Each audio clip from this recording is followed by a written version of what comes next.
ব্যাপন প্রক্রিয়া করার জন্য একটা বিকার দিছি, এটার নাম হচ্ছে বিকার। হ্যাঁ, বিকার।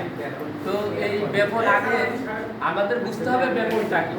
ব্যাপনটা হচ্ছে আপনার উচ্চ ঘনত্বের স্থান থেকে কম ঘনত্বের স্থানে চারদিকে সমানভাবে ছড়িয়ে পড়া, এটা হচ্ছে ব্যাপন। যেমন আমরা কেউ যদি সেন্ট মাখলে এই রুমের পুরো অংশে ছড়িয়ে যাবে, এটাই হচ্ছে ব্যাপন। ঠিক আছে?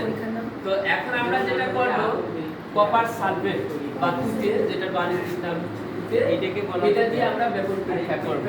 আর এটা একটু মনে রাখবেন, কপার সালফেট যেটার মধ্যে ভেজা থাকে না সেটার বর্ণ সাদা হয়, আর যখন কপার সালফেটটা ভিজে যায় তখন সেটার বর্ণ নীল হয়। ক্লিয়ার? তাহলে এখন আমরা শুরু করলাম, একটা বিকার নিলাম, বিকারের মধ্যে আমরা এখন একটু পানি নিব, ডিস্টিল ওয়াটার। এটা বলে আমরা 100 মিলি নিচ্ছি পাতিত পানি। এটা আপনার ইচ্ছা মতো আপনি নিতে পারবেন, এটা কোনো বাধা ধরা নিয়ম নাই যে কতটুকু নিতে হবে। এখন এটার মধ্যে আমি দেখেন, এটা হচ্ছে তুঁতে বা এটা কপার সালফেট। প্রথমে একটু দানাদার জাতীয় ছিল, ওইটা আমি গুঁড়া করে নিছি, একটু মিহি করে নিছি। এখন এটা আমি একটু নাড়ানি দিয়ে নাড়বো। এমনিও হয়ে যাবে, কিন্তু নাড়ানি দিয়ে নাড়লে এটা একটু ভালোই হয়ে যাবে, তাড়াতাড়ি ছড়িয়ে পড়বে। এখন দেখেন, আমরা দেওয়ার সাথে সাথে প্রায়ই দেখেন ছড়িয়ে পড়ছে চারদিকে, দেখছেন না? এটার বর্ণ এখন কিন্তু নীল কালার হয়ে গেছে। আর আগে আমি যখন গুঁড়ো করছি তখন ওইটা কিন্তু সাদা ছিল, ওইটা ছিল অনার্দ্র, মানে ভেজা না। আর এটা হচ্ছে ভেজা, মানে পানির সাথে যুক্ত হয়েছে, 5 অণু পানি থাকে, কপার সালফেট 5 অণু পানি, পুরোটাই গলে গেছে। পুরাটাই দেখেন চারদিকে কিন্তু একদম সমানভাবে হয়ে গেছে। আরো একটু সময় দিলে আরো সুন্দর করে হবে। ঠিক আছে? তাহলে ধন্যবাদ সবাইকে। আমাদের প্রথম পরীক্ষাটা শেষ করলাম। আমরা একটি গ্রুপের কাজ দেখছি। হ্যাঁ জি, আমরা এই 8ম শ্রেণীর 3য় অধ্যায় বিজ্ঞান বইয়ের ব্যাপন, অভিস্রবণ এবং প্রচ্ছেদন অধ্যায়ের আমরা ব্যাপন বিষয়ে একটি পরীক্ষা পৃষ্ঠা নম্বর 25। পৃষ্ঠা নম্বর 25। আমরা এখানে যে কাজটি দেওয়া হয়েছে সেটি হচ্ছে পানিতে তুঁতের ব্যাপন প্রক্রিয়া পর্যবেক্ষণ। এই পরীক্ষাটা আমরা হাতে কলমে এখানে সম্পন্ন করেছি। এখানে আমাদের প্রথমে আমরা কত মিলি পানি নিয়েছি? 100 মিলি পানি নিয়েছি, এবং এর মধ্যে আমরা এটা একটু পানি এবং তুঁতের যে দ্রবণ মানে কপার সালফেট আমরা পরিমাণ মতো এর মধ্যে দিয়েছি। ব্যাপনের যে সংজ্ঞা সেটা হচ্ছে যে কোনো মাধ্যমে কঠিন, তরল বা গ্যাসীয় পদার্থের স্বতঃস্ফূর্ত এবং সমভাবে ছড়িয়ে পড়ার প্রক্রিয়াকে ব্যাপন বলে। আমরা যখন পানির মধ্যে তুঁতে এখানে আমরা দিলাম, তখন আমরা দেখতে পেলাম যে একটি স্বতঃস্ফূর্তভাবেই আপনি সমস্ত পানি তুঁতের রং ধারণ করলো। এই পরীক্ষা থেকে আমরা বুঝতে পারলাম যে এখানে ব্যাপন প্রক্রিয়া সংগঠিত হয়েছে। এবং আর কীভাবে ব্যাপন হতে পারে? ব্যাপন প্রক্রিয়া আরও বিভিন্নভাবে হইতে পারে, যেমন তরল থেকে তরল এর ব্যাপন হয়, এবং কঠিন তরলের ব্যাপন হয়, এবং গ্যাসীয় পদার্থের ব্যাপন। উদাহরণ দেন দু চারটা। যেমন হাইড্রোক্লোরিক অ্যাসিডের সঙ্গে অ্যামোনিয়াম হাইড্রোক্সাইডের ব্যাপন হয়। ওকে, এটা হচ্ছে গ্যাসীয় পদার্থের ব্যাপন। স্যার আপনি সহজ উদাহরণগুলো দেন।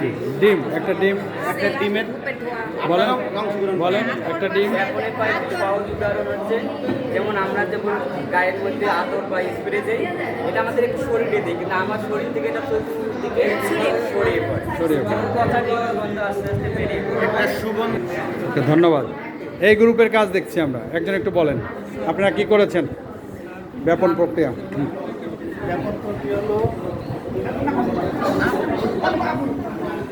দ্রুত বলতে হবে। হ্যাঁ, ব্যাপন প্রক্রিয়া হলো কোনো ঘনবস্তু পাতলা বস্তুর মধ্যে স্বতঃস্ফূর্তভাবে ছড়িয়ে পড়ার প্রক্রিয়াকে বলা হয় ব্যাপন। এটা কি শুধু তরলেই হবে, অন্য কিছু হবে? যেমন পাতলা বস্তু, বাতাস, অধিক ঘনত্ব থেকে। হ্যাঁ বলেন, অন্যরা একটু অংশগ্রহণ করেন। বলেন। প্রত্যেক পদার্থের ক্ষুদ্র ক্ষুদ্র কণিকা দ্বারা গঠিত। তো এই পদার্থের কণাগুলো হচ্ছে, যদি পদার্থের কণাগুলো অধিক ঘনত্বের স্থান থেকে কম ঘনত্বের দিকে স্বতঃস্ফূর্তভাবে ছড়িয়ে পড়ে, তাহলে সেটাকে বলা হয় ব্যাপন। এখানে কি করছেন আপনারা? আমরা এখানে নিয়েছি হচ্ছে কপার সালফেট, যেটা হচ্ছে তুঁতে কী করা হয়েছে, আমরা পানির মধ্যে দিচ্ছি এখন তুতের কণাগুলো এই এক জায়গাতে ছিল, এটা আস্তে আস্তে আপনা আপনি ছড়াই পড়তেছে চারিদিকে। এটা একটা আচ্ছা, এটা পানি বাদে তুতে বাদে অন্য কোনো উদাহরণ কি আছে? দেখুন, হ্যাঁ আদার্স কিছু হতে পারে, যেমন হচ্ছে আমরা যদি গায়ে সেন্ট মাখি, তাহলে আমরা যদি গায়ে কখনো সেন্টটাই, তাহলে সেন্টের গন্ধ এক জায়গা থেকে অন্য জায়গায়। যদি আমরা ঘরে আগরবাতি জ্বালাই তাহলে তার গন্ধ এক জায়গা থেকে চলে যাবে। যদি কোথাও ফুল ফোটে তাহলে ফুলের সবার মানে অধিক ঘনতার স্থান থেকে কম ঘনতার স্থান থেকে ছড়িয়ে পড়তে পারে। এগুলো সবই ব্যাপন প্রক্রিয়া। ধন্যবাদ। ব্যাপন কে? হচ্ছে স্বতঃস্ফূর্ত এবং সমভাবে পরিব্যাপ্ত হওয়ার ঘটনাকে ব্যাপন বলে। আমরা যে কপার সালফেটটা নিলাম, এটা হচ্ছে তুতে পানি গ্রহণ করার পরে হয়েছে। কপার সালফেট পাচন পানিটা নীল হয়েছে, আর পানির রং ছিল কালারলেস। যখন আমি কপার সালফেটটা দিলাম, তখন এই কপার সালফেটটা ছড়াই পড়তেছিল পানিতে। ছড়াই পড়ার ফলে পানির রংটা নীল হয়ে গেছে। যখন বেশি সময় ধরে ছড়াইছে, তখন পানির রংটা অনেক বেশি নীল হয়ে গেছে। এইটা বাদেও তো ব্যাপন হতে পারে নাকি? আরো উদাহরণ কি আছে বলেন তো? যেমন পারফিউম হইতে পারে, তারপরে হচ্ছে পচা ডিম হইতে পারে। আপনারা সবাই অংশগ্রহণ করতে পারবেন। ওকে, ধন্যবাদ। ওকে, বলেন আপনারা কি করেছেন? আমরা করেছি প্রথমে তুতের গুঁড়ো নিয়েছি। তুতের যে হচ্ছে দানাটা, সেই দানাটা প্রথমে মোটর সেল দিয়ে গুঁড়ো করে নেব। গুঁড়ো করে নেওয়ার পরে এটা হচ্ছে পাতিত পানি, আমরা 100 ml পাতিত পানি এখানে দিয়েছি। দেওয়ার পরে এই গুঁড়োটা এর মধ্যে যদি আমি মিক্স করি, তাহলে এটা ধীরে ধীরে স্বতঃস্ফূর্তভাবে ছড়িয়ে পড়বে। এই ছড়িয়ে পড়ার বিষয়টাই হচ্ছে ব্যাপন বা ডিফিউশন। আমরা এইভাবে ব্যাপন পরীক্ষা করতে পারি। অথবা দেখা যাচ্ছে যদি আমরা নীল ইউজ করি, নীল ইউজ করেও আমরা এটা পানির মধ্যে দেখাতে পারি তরল মাধ্যমে। আর কিভাবে ব্যাপন হতে পারে? ব্যাপনে আরো কিছু যেমন হচ্ছে প্রায়োগিক উদাহরণ। সুগন্ধি যদি দিয়ে আসে কেউ, তাহলে এক স্থান থেকে পুরো রুম ছড়িয়ে যায়।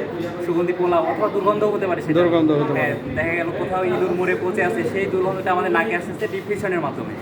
আবার এখানে আমরা তরল মাধ্যমে যখন দিচ্ছি, তখন দেখা যাচ্ছে যে পানিতে সমসত্বভাবে সব কিছু মিক্স হয়ে যাচ্ছে। এই যে পদার্থগুলো স্বতঃস্ফূর্তভাবে ছড়াচ্ছে, সেটাই হচ্ছে ব্যাপন। ওকে, ধন্যবাদ। আমাদের আজকে ব্যাপন পরীক্ষাটা নিয়ে, ছিল ব্যাপন শিক্ষকের প্রক্রিয়া, বক্তব্য। অর্থাৎ তুতের ব্যাপন করা। তুতে একটি কি কঠিন পদার্থ, যার বাণিজ্যিক নাম হচ্ছে কপার সালফেট। কঠিন পদার্থ কীভাবে ব্যাপন প্রক্রিয়া হয় আমরা আজকে সমস্ত শিক্ষার্থীদেরকে সে বিষয়ে একটু আলোকপাত করেছি। আমরা জানি যে ব্যাপন প্রক্রিয়াটা কি, কোনো মাধ্যমে কঠিন তরল গ্যাসীয় পদার্থের স্বতঃস্ফূর্ত এবং সমভাবে ছড়িয়ে পড়ার প্রক্রিয়াকে ব্যাপন বলে। তো কঠিন, তরল এবং বায়বীয় 3 ধরনের পদার্থের ব্যাপন প্রক্রিয়া সম্পন্ন হয়। আজকে আমরা যে ব্যাপন প্রক্রিয়াটা সম্পন্ন করলাম, সেটা ছিল কঠিন পদার্থ, অর্থাৎ কপার সালফেট, যার প্রচলিত নাম তুতে। তো ব্যাপন কীভাবে সম্পন্ন হয়? ব্যাপন প্রক্রিয়াটা সম্পন্ন হয় তার ঘনত্বের উপর, চাপের উপর। আমরা যখন ব্যাপন প্রক্রিয়াটা করতে যাব, তখন আমাদের অবশ্যই খেয়াল করতে হবে যে আমরা যখন কঠিন পদার্থটা যোগ করব, তখন আমাদের একটা বিষয় খেয়াল করতে হবে যে পানি যেন নড়াচড়া না করে। তার মানে পানি যদি স্থির না হয়, স্থির না হওয়া পর্যন্ত আমরা ততক্ষণ ওই কঠিন পদার্থটা তার মধ্যে যোগ করতে পারবো না। যখন পানিটা স্থির হয়ে যাবে, তখনই আমরা পানিটা এমনভাবে কঠিন পদার্থটা এমন আস্তে স্লোলি যোগ করবো যে অনেকে আছে যে ভুল করে অনেক জোরে করে ফেলে দেবে। জোরে করে দিলে তো তখন ওটা নড়তে থাকবে, যে ব্যাপনটা ভালোভাবে হবে না। এই জন্য একেবারে কাছে নিয়ে যাওয়া কঠিন পদার্থটি আস্তে করে দিলে পরে আমরা কিছুক্ষণ দেখতে পারবো যে কঠিন পদার্থ চারদিকে ছড়িয়ে পড়ে। এটাই প্রমাণিত হয় যে ব্যাপন কোনো মাধ্যমে সে চারদিকে সমানভাবে ছড়িয়ে পড়ে। ধন্যবাদ।